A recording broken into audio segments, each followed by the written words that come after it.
Red Edition, Bullocks Ammo.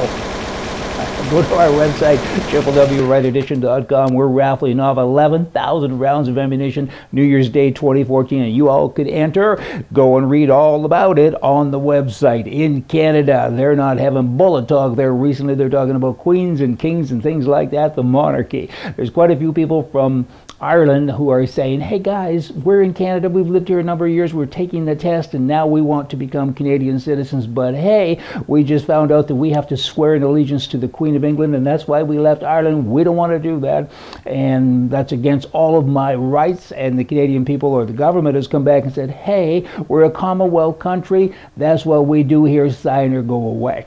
I guess that's okay because they are a Commonwealth country. That is their law. I get it, but maybe it's time to change it. 75% of all Canadians are saying the monarchy is nice, but it shouldn't be part of the Canadian government system.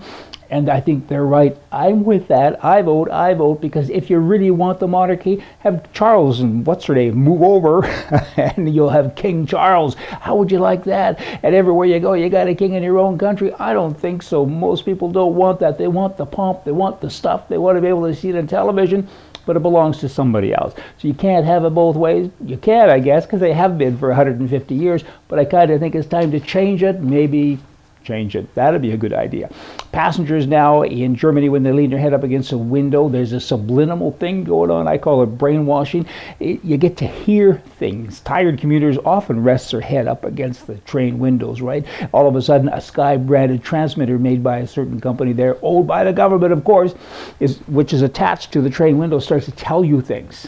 You get off the train and you'll learn things and you don't even know that you learned things. Oh, I wonder what they're saying. Left is good. Left is good. Probably.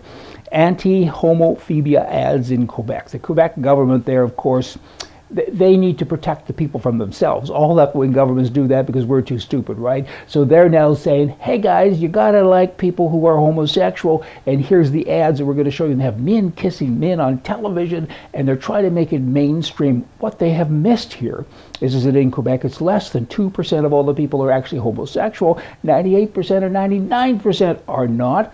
What are we doing? Oh, I know, we're being ourselves because we're left-wing wackos and we got to look after everybody because, hey, let's protect them from themselves, as said.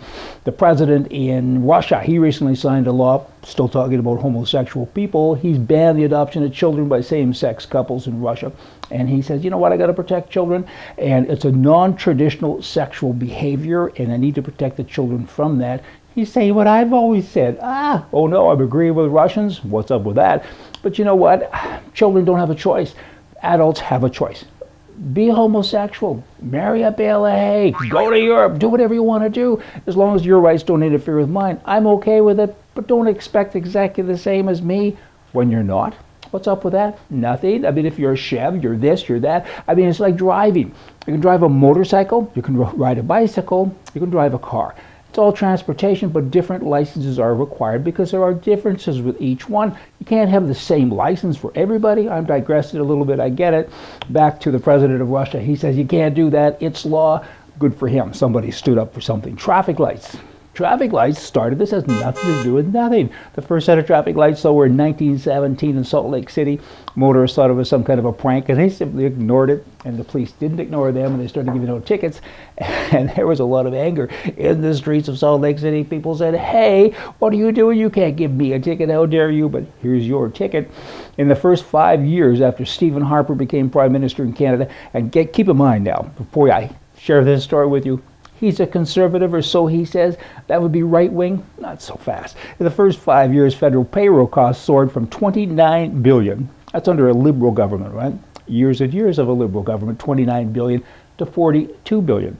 I remember the days 7 years ago. Every day he spent more money and he hired more people. He made the bureaucracy bigger. And again, right-wing, I'll bark like a fox if he's right-wing. On any given day, 19,000 federal government employees are off sick.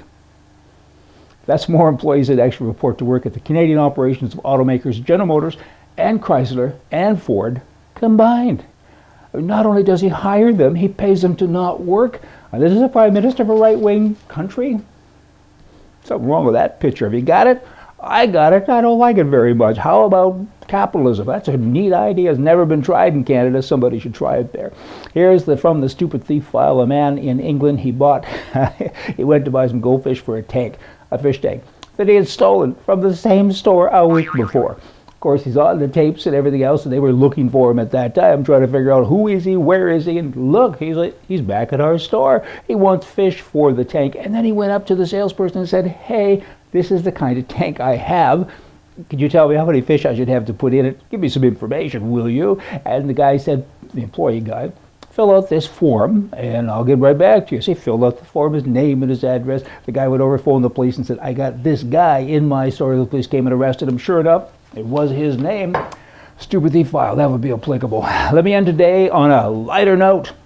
A guy is looking for a place to sit in a crowded university. He asks the girl, do you mind if I sit beside you?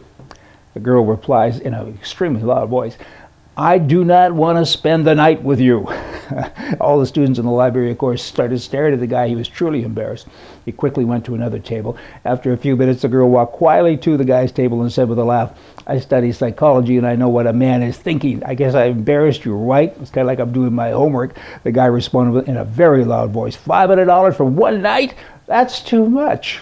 All the people in the library, of course, looked at the girl in shock. The guy whispered to her, I study law, and I know how to screw people. Y'all come back tomorrow. We're going to have more for you from the right.